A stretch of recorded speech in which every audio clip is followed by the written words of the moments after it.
Hello అండి అందరికీ ఈరోజైతే మేము ఇంట్లో చికెన్ బిర్యానీ చాలా హెల్తీగా సింపుల్గా అండ్ టేస్టీగా బయట హోటల్లో దొరికినట్టే కొంచెం అంత స్పైసీగా కూడా చేసుకున్నాం. అండ్ ఈరోజు స్పెషల్ ఏంటంటే మా హబ్బీ బర్త్డే అండి. అండ్ తను మరన్నీ కూడా వాళ్ళే చేసుకోవాలి కదా. మన చిన్నప్పుడు అంటే మన పేరెంట్స్ అన్నీ చేసి పెట్టేవారు. ఇప్పుడు మనం అయినా సరే మనమే చేసుకోవాలి. సో నేనైతే ఇలా సింపుల్గా ముందే చికెన్ని ఉప్పు, కారం, పసుపు, చికెన్ మసాలా అన్నీ వేసి ముందే ఫ్రై చేసి ఉంచుకున్నాను.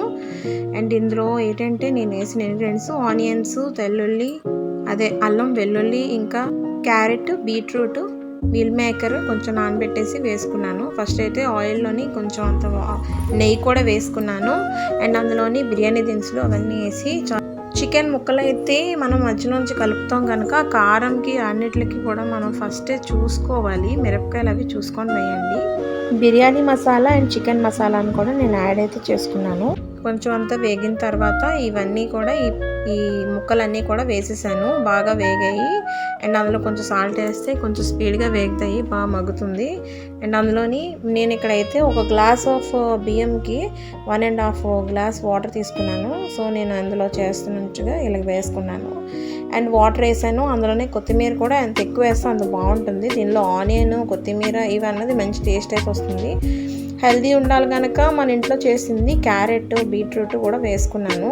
అసలు తినని వాళ్ళు కూడా ఇందులో అయితే తింటారు, ఎందుకంటే అందులో బాగా స్మాష్ అయిపోద్ది.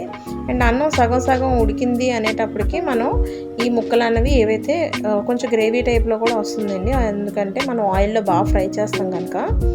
సో అదంతా కూడా కలిపి వేసుకుంటా ఇంకాస్తంత మూత పెట్టుకొని, ఇంకా ఆయిల్ అయితే వేయాల్సిన అవసరం లేదు, ఎందుకంటే ఫస్టే మనం వేపడం కోసం చెప్పేసి ఆయిల్ వేసాము. అండ్ చికెన్ కూడా వేగడానికని ఆయిల్ వేసాం కదా, ఇవి వేసి ఒక్కసారి అటు ఇటు కూడా నీట్గా కలుపుకుంటే ఇంకా మనకన్నది ఈ బిర్యానీ కాసేపట్లో రెడీ అయిపోతుంది.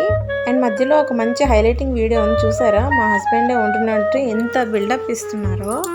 సో ఇలా ఉండాలి, చేయాలి అని వంటలు ఎంచడమే కాదు, అయితే ఇది ఎంచరు కానీ తెలియాలి కదా అని చెప్పేసి నేను చెప్పేశాను. అలా ఒకసారి కలుపుకున్నాను. అండ్ టేస్ట్ అయితే చాలా మంచిగా ఘాటు అన్నీ కూడా కరెక్ట్ సరిపోయి, ఉప్పు, కారం అన్నీ కూడాను. చికెన్ పీసెస్ అయితే చాలా సాఫ్ట్గా ఉన్నాయి. నేనైతే ఇది ఫస్ట్ టైమే చేయడం, చాలా బాగా అయితే కుదిరింది.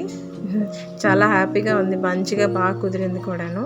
చూసి లైక్, షేర్ అండ్ సబ్స్క్రైబ్ చేయండి. Thank you so much.